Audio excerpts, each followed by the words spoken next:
नमस्कार, जय हिंद, वंदे मातरम। दोस्तों, स्वागत है आपका आपके अपने YouTube channel Khan learning class में। आज के इस वीडियो में हम टॉप 50 क्वेश्चंस के बारे में बात करने वाले हैं, जो कि चाइल्ड डेवलपमेंट एंड पेडागोजी से रिलेटेड क्वेश्चन है। अगर आप भी टेट और सीटेट एग्जाम में बैठने जा रहे हैं तो ये वीडियो आपके लिए बहुत ज़्यादा हेल्पफुल होगी। ऐसे क्वेश्चन हम आपके लिए लेकर आए हैं जो बार बार एग्जाम में पूछे जाते हैं। तो ऐसे ही क्वेश्चन जो आपके पेडागोजी जो है वो 75 नंबर की, मतलब 75 नंबर की आपके एग्जाम में आने वाली है। तो एग्ज़ाम का प्री निकालने में हम आपके लिए पूरी मेहनत कर रहे हैं। बस आप वीडियो को एंड तक ज़रूर देखिएगा और बच्चों को भी शेयर करें ताकि और बच्चे भी इस फ्री क्लास का लाभ उठा सकें। तो चलिए स्टार्ट करते हैं आज की वीडियो का हमारा पहला प्रश्न है, असंगठित घर से आने वाला बालक सबसे अधिक कटने का अनुभव करेगा किससे? स्वयं पाठ को तैयार करने में, स्वतंत्र अध्ययन में, रोजगार के संदर्भ में या फिर अभ्यास पुस्तिका में। मतलब ऑप्शन क्या है कि स्वयं पाठ को तैयार करने में, स्वतंत्र अध्ययन में, रोजगार के संदर्भ में या फिर अभ्यास पुस्तिकाओं में। सो इसका राइट आंसर क्या हो जाएगा? स्वतंत्र अध्ययन में। असंगठित घर से आने वाला बालक मतलब जो संगठित नहीं है, जो जॉइंट नहीं है, ऐसे घर से आने वाला बालक सबसे अधिक कटने का अनुभव कब करेगा, मतलब बचने का अनुभव कब करेगा? स्वतंत्र अध्ययन में। मतलब वो पूरी तरह से स्वतंत्र होकर अध्ययन नहीं कर पाएगा। नेक्स्ट क्वेश्चन है, आप अनपढ़ माता पिता के बच्चों को अंग्रेजी सिखाना चाहते हैं तो आप बच्चे से अंग्रेजी में बात करेंगे, आप बच्चे को अंग्रेजी बोलने के लिए मजबूर करेंगे, आप बच्चे को मातृभाषा में बोलने से रोकेंगे या फिर आप उसे मातृभाषा की सहायता से अंग्रेजी सिखाने का प्रयास करेंगे। सो राइट आंसर क्या हो जाएगा कि आप उसे मातृभाषा की सहायता से ही अंग्रेजी सिखाने का प्रयास करेंगे। नेक्स्ट क्वेश्चन है, वे कौन से बाह्य कारक हैं? बाह्य मतलब बाहरी कारक हैं जो एक बालक को कक्षा में रुचि लेने से रोकते हैं। ऑप्शन ए, भावना और मनोभाव मतलब जज्बात, फीलिंग्स, संस्कृति और प्रशिक्षण, बालक का दृष्टिकोण या लक्ष्य और प्रयोजन। सो इसका राइट आंसर क्या हो जाएगा? संस्कृति और प्रशिक्षण। मतलब यही बाहरी कारक हैं जो बालक को कक्षा में रुचि लेने से रोकते हैं, कि संस्कृति और प्रशिक्षण, कि उसको प्रॉपर जिस संस्कृति से वो आया है और उसको प्रॉपर जो है वो प्रशिक्षण नहीं मिला। नेक्स्ट क्वेश्चन है, कमजोर वर्ग मतलब वीकर सेक्शन के बालक से तात्पर्य है। ऑप्शन ए, ऐसे अभिभावकों के बालक से जिनकी वार्षिक आय कम है, मतलब जो उनकी ईयरली इनकम है वो कम है। ऐसे अभिभावकों से मतलब ऐसे पेरेंट्स से जो बालक से जो वंचित मतलब डिप्राइव्ड वर्ग में आते हैं, वंचित वर्ग में आते हैं। ऐसे अभिभावकों के बालक जो गरीबी रेखा के नीचे की सीमा में आते हैं, मतलब जो गरीबी रेखा के नीचे होते हैं, कुछ गरीबी रेखा के ऊपर होते हैं। ऐसे अभिभावकों के बालक से जो सरकार द्वारा निर्धारित न्यूनतम सीमा की वार्षिक आयु की सीमा में या सीमा से नीचे के वर्ग में आते हैं। तो आप यहाँ देख सकते हैं इसका राइट आंसर क्या हो जाएगा? इसका राइट आंसर हो जाएगा ऐसे अभिभावक के बालक जो सरकार द्वारा निर्धारित न्यूनतम सीमा की वार्षिक आय की सीमा से नीचे के वर्ग में आते हैं। सो इसका राइट आंसर यही हो जाएगा, ऑप्शन नंबर 4।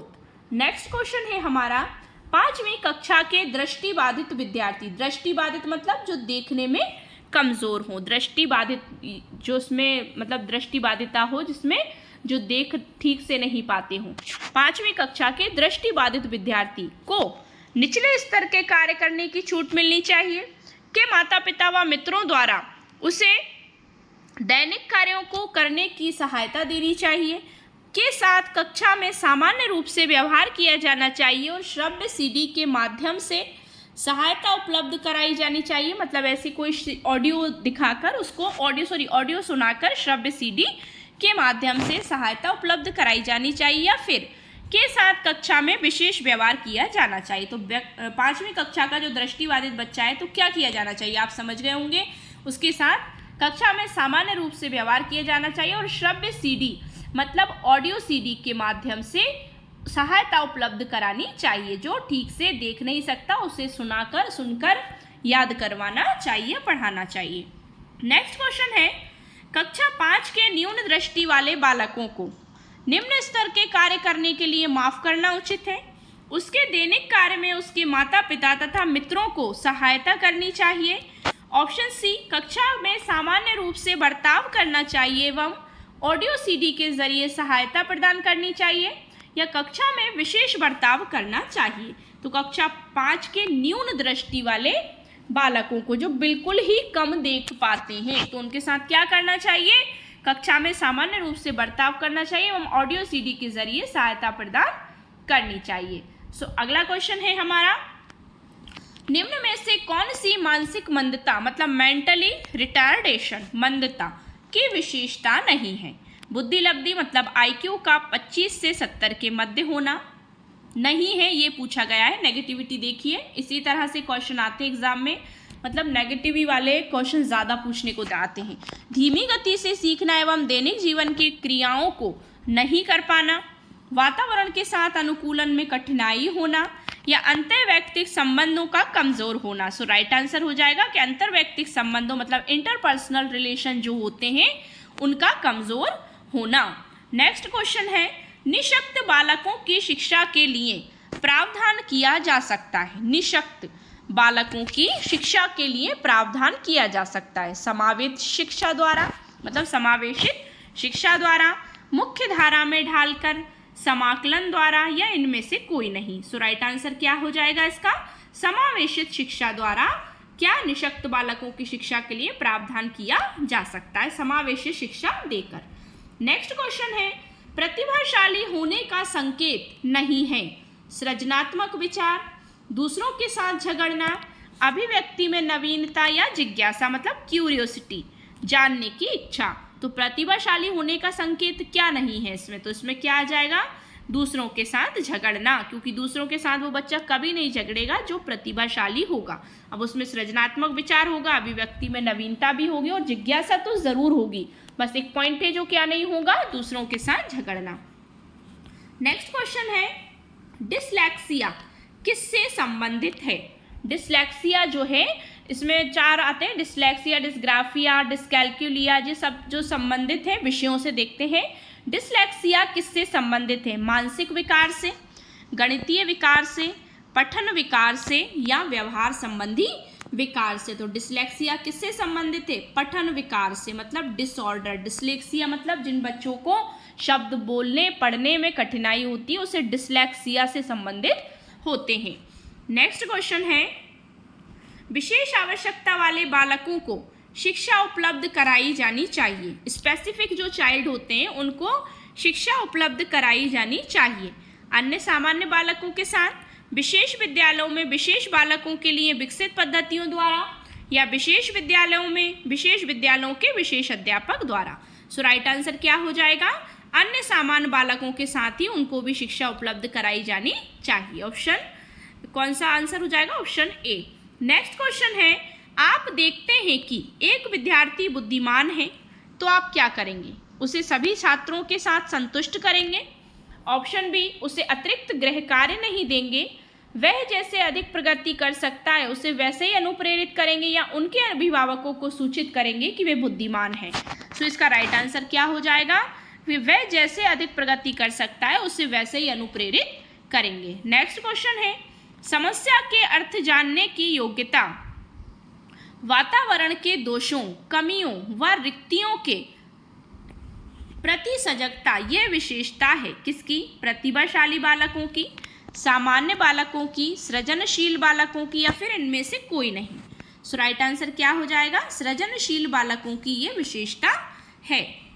नेक्स्ट क्वेश्चन है हमारा, विशेष शिक्षा संबंधित है मेधावी विद्यार्थियों के लिए शिक्षा से, कम योग्य विद्यार्थियों के लिए शैक्षिक कार्यक्रम से, अध्यापकों के लिए प्रशिक्षण कार्यक्रम से या फिर पिछड़ी बुद्धि के विद्यार्थियों के लिए प्रशिक्षण कार्यक्रम से। राइट आंसर हो जाएगा इसका, विशेष शिक्षा मतलब स्पेशल एजुकेशन किससे संबंधित है, कम योग्य विद्यार्थियों के लिए शैक्षिक कार्यक्रम से, जो मतलब कम योग्य हैं जिन्हें स्पेशल एजुकेशन की ज़रूरत है उनके लिए संबंधित है। नेक्स्ट क्वेश्चन है, RTE एक्ट 2009 के अनुसार प्राथमिक विद्यालयों में शिक्षकों को प्रति सप्ताह कुल कितने घंटे की योजना बनाकर कार्य करना है। RT मतलब राइट टू एजुकेशन, शिक्षा का अधिकार। एक्ट 2009 के अनुसार प्राथमिक विद्यालयों के शिक्षकों को प्रति सप्ताह कुल कितने घंटे की योजना बनाकर कार्य करना है, 30 घंटे, ऑप्शन बी 45 घंटे, सी है 42 घंटे या फिर 50 घंटे। सो राइट आंसर क्या हो जाएगा इसका? 45 घंटे की योजना बनाकर उन्हें कार्य करना है। नेक्स्ट क्वेश्चन है, शिक्षा का अधिकार अधिनियम 2009 लागू नहीं होता। निःशक्त बच्चे, 6 से 14 आयु वर्ग के बच्चे, 14 से 18 आयु वर्ग के बच्चे, या बच्चों की नियमित उपस्थिति। ये तो आप समझ ही गए होंगे, हर विद्यालयों में ये चीज़ होती है, राइट टू एजुकेशन का, शिक्षा का अधिकार। सो इसमें क्या राइट आंसर हो जाएगा आपका? 14 से 18 वर्ष के आयु के बच्चों के लिए लागू नहीं होता। नेक्स्ट क्वेश्चन है, यदि आपकी कक्षा का बच्चा सी को डी और डी को सी लिखे या पढ़े तो वे कौन से रोग से पीड़ित है? वेरी इंपॉर्टेंट क्वेश्चन है, हमेशा एग्जाम में पूछा जाता है ये। सो ये ऑप्शन ए है मलेरिया, कभी नहीं हो सकता मलेरिया से, तो ऐसा डिसलेक्सिया या फाइलेरिया या फिर टाइफाइड। तो आप समझ ही गए होंगे कि किससे पीड़ित है, कि बच्चा किसी अक्षर को सी को डी और डी को सी लिखे या पढ़े तो वह कौन से रोग से पीड़ित होगा? तो वो होगा डिसलेक्सिया, मतलब वो किसी चीज़ को प्रॉपरली समझ नहीं पा रहा, वो डिसलेक्सिया नामक जो बीमारी होती है उससे बच्चा पीड़ित है। सी को डी पढ़ता है और डी को सी, मतलब उससे उल्टा अपोजिट पढ़ता है किसी चीज़ को और ऐसा ही लिखता है, तो वो डिसलेक्सिया से ग्रस्त है। नेक्स्ट क्वेश्चन है, वर्तमान में निःशक्त बच्चों की शिक्षा के लिए कहा गया है, निःशक्त जो बच्चे होते हैं उनकी शिक्षा के लिए कहा गया है समावेशी शिक्षा, विशेष शिक्षा, समेकित शिक्षा या कोई नहीं। सो इसमें राइट आंसर हो जाएगा समावेशी शिक्षा कहा गया है। नेक्स्ट क्वेश्चन है, पिछड़े बालक ऐसे बच्चे हैं जिनके सीखने की गति धीमी हो, जिनकी बुद्धि लब्धि स्तर 80 से 90 के बीच हो, मानसिक रूप से अस्वस्थ और असमायोजित हों, या फिर उपर्युक्त सभी। तो पिछड़े बालक इनमें से कौन हो सकते हैं? उपर्युक्त सभी होंगे, क्योंकि जिनके सीखने की गति धीमी होगी वो भी पिछड़े हुए हैं, इनका आईक्यू लेवल 80 से 90 के बीच है, मतलब बुद्धि लब्धि स्तर 80 से 90 के बीच हो, वो भी आएंगे उसमें, मानसिक रूप से अस्वस्थ और असमायोजित हैं तो वो भी इसमें आएंगे, तो उपर्युक्त सभी इसका राइट आंसर हो जाएगा। नेक्स्ट क्वेश्चन है, एलेक्सिया है पढ़ने की अक्षमता है, लिखने की अक्षमता है, सीखने की अक्षमता है या फिर सुनने की अक्षमता है? सो राइट आंसर हो जाएगा इसका पढ़ने की अक्षमता को एलेक्सिया बोला जाता है। नेक्स्ट क्वेश्चन है, साइजॉइड वर्ग में किस प्रकार के बालक आते हैं? साइजॉइड न्यू वर्ड आया है, साइजॉइड वर्ग में किस प्रकार के बालक आते हैं? मोटे, स्वस्थ तथा लंबे शरीर वाले, प्रतिभाशाली व प्रखर बुद्धि वाले, दुबले पतले तथा लंबे शरीर वाले, या प्रतिभाशाली बालक। सो इसमें राइट आंसर क्या हो जाएगा? प्रतिभाशाली बालक इसमें आते हैं। साइजॉइड, साइजॉइड के अंतर्गत कौन से बालक आते हैं? प्रतिभाशाली बालक आते हैं। नेक्स्ट क्वेश्चन है हमारा, विशिष्ट बालकों के अंतर्गत निम्न में से कौन सा बालक आता है? स्पेसिफिक चाइल्ड के अंतर्गत निम्न में से कौन सा बालक आएगा? पिछड़ा बालक तो नहीं आएगा, प्रतिभाशाली बालक, मंदबुद्धि बालक, या फिर ये सभी। तो राइट आंसर आप समझ ही गए होंगे, ये सभी इसमें आएंगे, क्योंकि पिछड़े बालकों को भी विशिष्ट बालकों की दृष्टि से कैसे देखा जाता है? जरूरी नहीं है कि विशिष्ट बालक वही हो जो स्पेसिफिक चाइल्ड हो, वीकर सेक्शन में आने वाले बच्चे को भी विशेष आवश्यकता की ज़रूरत है, मतलब विशेष शिक्षा की ज़रूरत होती है।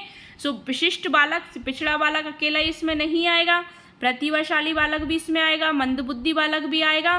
तो ये सभी विशिष्ट बालकों के अंतर्गत निम्न में से कौन सा बालक आता है? तो ये सभी इसमें आते हैं।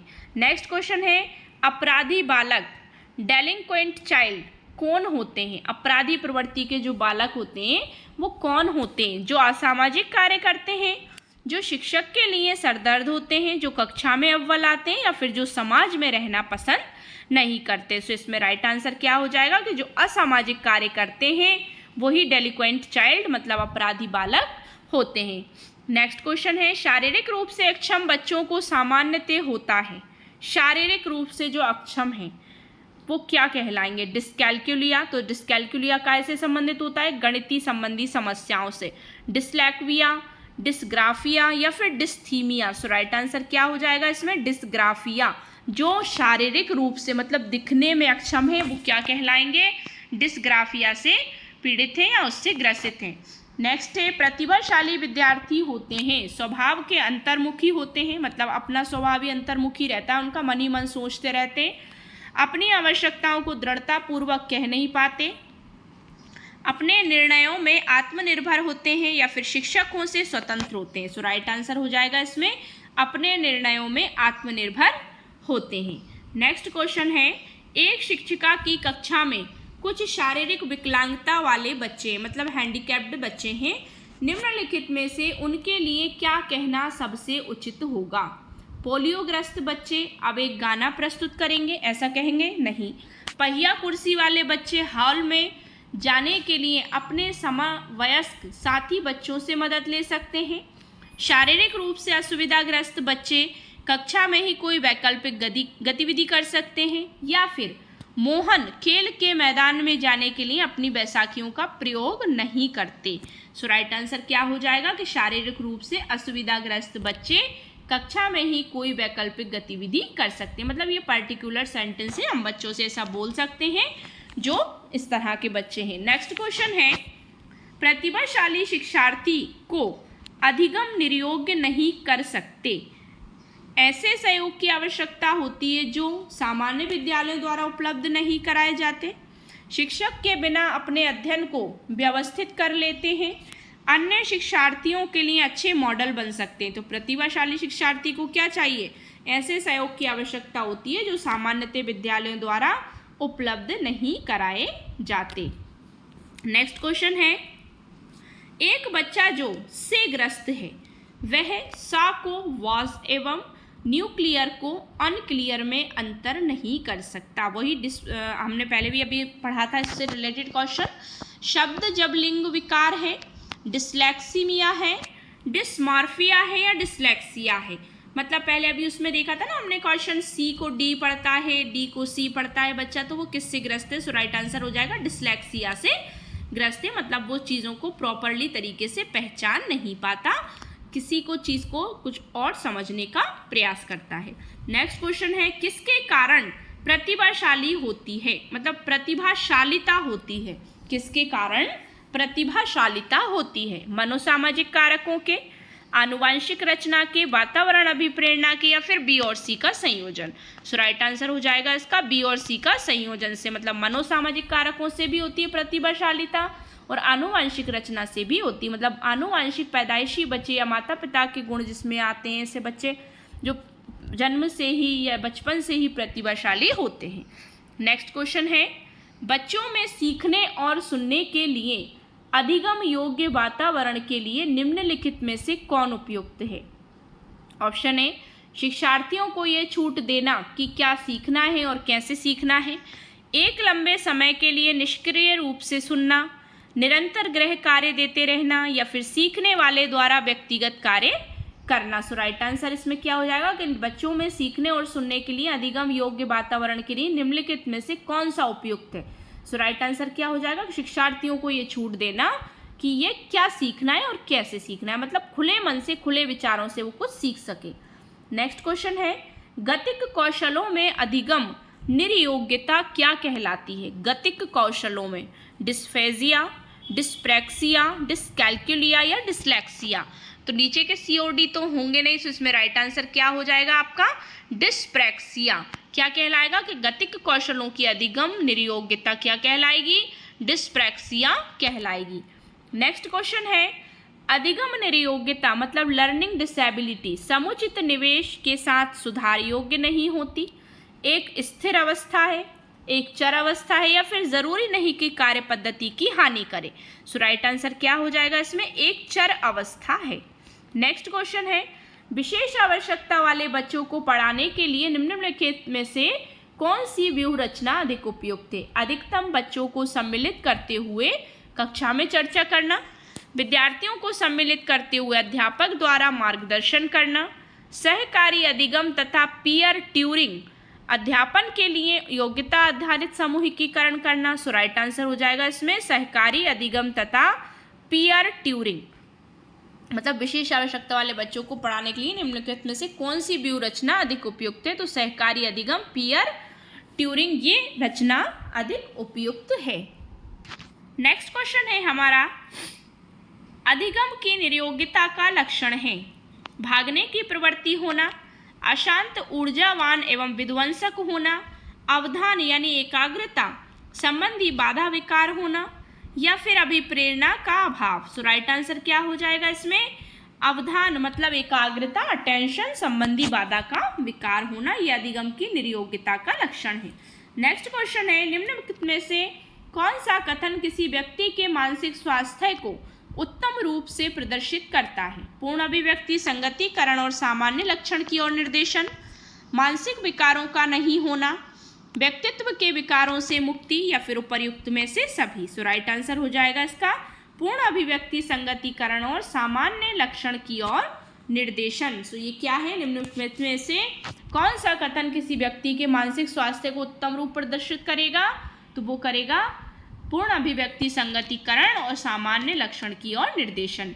नेक्स्ट क्वेश्चन है, गिलफर्ड ने अभिसारी चिंतन पद का प्रयोग किसके समान अर्थ में किया है। गिलफर्ड ने अभिसारी चिंतन पद का प्रयोग किसके समान अर्थ में किया है। बुद्धि, सृजनात्मकता, बुद्धि एवं सृजनात्मकता, या इनमें से कोई नहीं। सो राइट आंसर हो जाएगा इसमें क्रिएटिविटी मतलब सृजनात्मकता में किया है। नेक्स्ट क्वेश्चन है, शारीरिक निर्योग्यता फिजिकल डिसेबिलिटी वाले व्यक्ति के लिए निम्न में से कौन सी युक्ति रक्षा तंत्र में सबसे संतोषजनक होगी। तादात्मीकरण, विवेकीकरण, अतिकल्पना, या इनमें से कोई नहीं। सो राइट आंसर हो जाएगा इसका अतिकल्पना। ये आपके लिए शारीरिक निर्योग्यता वाले व्यक्ति के लिए निम्नलिखित में से कौन सी युक्ति मतलब तादात्म्य कौन सी युक्ति होगी इसमें, तो होगी अतिकल्पना युक्ति रक्षा तंत्र के संतोषजनक होगी।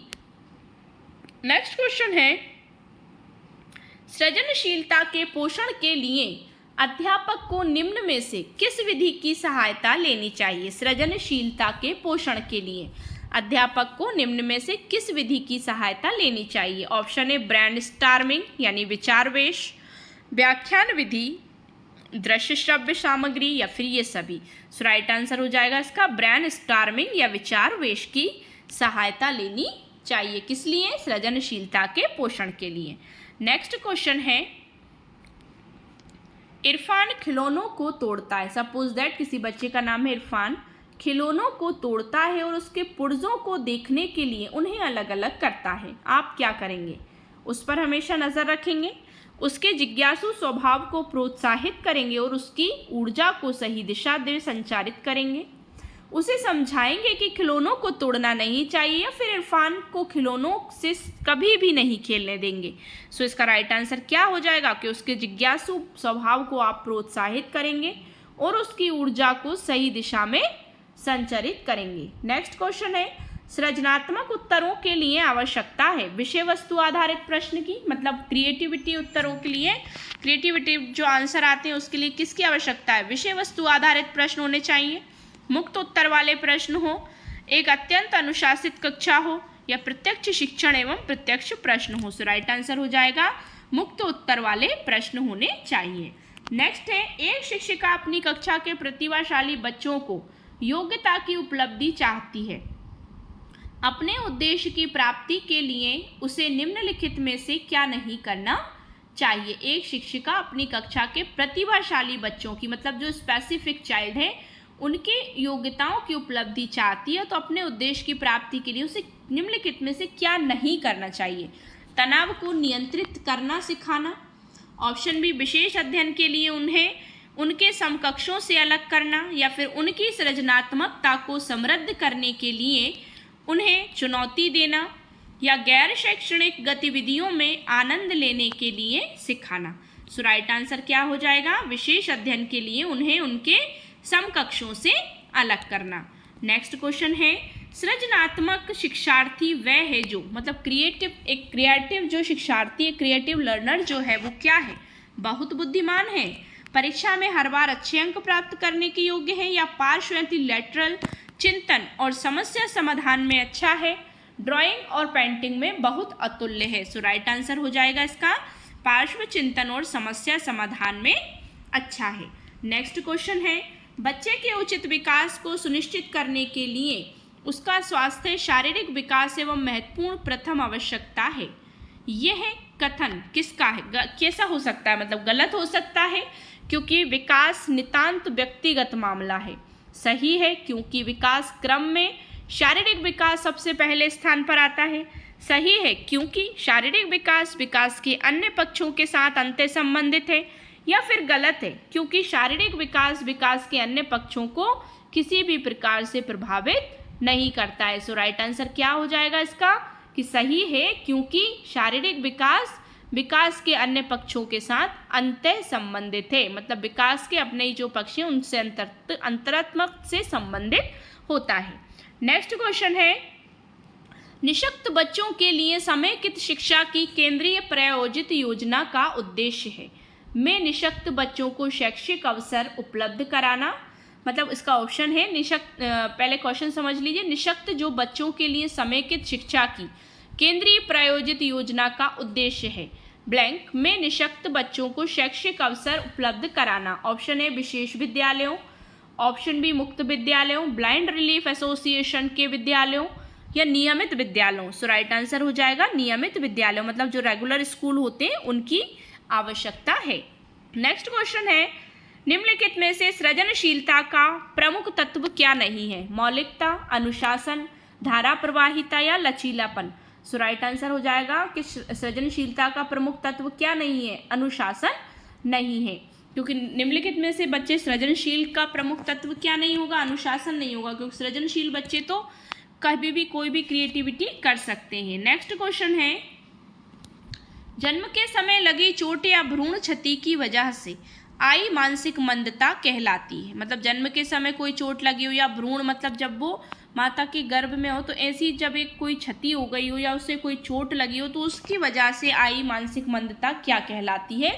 तो वो जैविक मंदता है, पारिवारिक मंदता है, आकस्मिक मंदता है या फिर चिकित्सा मंदता है। सो राइट आंसर हो जाएगा इसका वो जैविक मंदता है। मतलब वो जीव था जब से ही उसके अंतर्गत ये मंदता आई है। नेक्स्ट क्वेश्चन है, निम्न में से कौन सा विशिष्ट अधिगम विकलांगता का उदाहरण है? मानसिक मंदता, dyslexia, attention deficit hyper disorder या फिर ऑटिज्म। सो राइट आंसर क्या हो जाएगा इसका? निम्न में से कौन सा विशिष्ट अधिगम विकलांगता का उदाहरण है? मानसिक मंदता, dyslexia, attention deficit hyper disorder या ऑटिज्म। सो राइट आंसर हो जाएगा इसका डिस्लेक्सिया। मतलब निम्न में से कौन सा विशिष्ट अधिगम विकलांगता का उदाहरण है? तो वो है डिस्लेक्सिया। नेक्स्ट क्वेश्चन है, श्रवण बाधित बच्चों को पढ़ाने के लिए क्या प्रयुक्त की जाती है? ब्रेल लिपि। श्रवण बाधित मतलब जिसमें सुनने का दोष है, जो ठीक से सुन नहीं पाते, ऐसे बच्चों को पढ़ाने के लिए क्या प्रयुक्त की जाती है? ब्रेल लिपि, सांकेतिक भाषा, यंत्र या फिर ये सभी। सो राइट आंसर क्या हो जाएगा? सांकेतिक भाषा। आप समझ ही गए होंगे कि संकेतों के माध्यम से चिन्हों के मतलब जो देख सकते हैं वो ऐसे बच्चों को जो ठीक से देख तो सकते हैं लेकिन सुन नहीं सकते, तो उन्हें संकेतों वाली भाषा से पढ़ाया जाएगा। नेक्स्ट क्वेश्चन है, प्रतिभाशाली होने का संकेत निम्न में से क्या नहीं है? मतलब जो प्रतिभाशाली होने का संकेत है वो इनमें से क्या नहीं है? विचारों में सृजनात्मकता, दूसरों के साथ लड़ना, अभिव्यक्ति में अनूठापन या कौतूहल। सो राइट आंसर हो जाएगा इसका दूसरों के साथ लड़ना। ये मतलब प्रतिभाशाली होने का संकेत नहीं है। नेक्स्ट क्वेश्चन है, आज की वीडियो का हमारा लास्ट, समन्वित शिक्षा इंटीग्रेटेड एजुकेशन मतलब की सफलता पर निर्भर करती है? समुदायों के समर्थन पर, पाठ्य पुस्तकों की उत्कृष्टता पर, शिक्षण अधिगम वस्तु की गुणवत्ता पर या फिर शिक्षक में अभिवृत्तिगत परिवर्तन पर। सो राइट आंसर क्या हो जाएगा? समन्वित शिक्षा के लिए किस पर है? पाठ्य पुस्तकों की उत्कृष्टता पर उनकी सफलता निर्भर करती है। तो ये थी हमारी 50 क्वेश्चंस की क्लास। आई होप सो आपको वीडियो पसंद आया होगा। अगर वीडियो पसंद आया हो तो वीडियो को लाइक शेयर करें, चैनल को सब्सक्राइब करें और बेल आइकन प्रेस करना बिल्कुल ना भूलें, जिससे कि आप हमारी कोई भी लेटेस्ट अपलोड मिस ना करें। Thanks for watching my video and see you again with the next video. Thank you so much once again.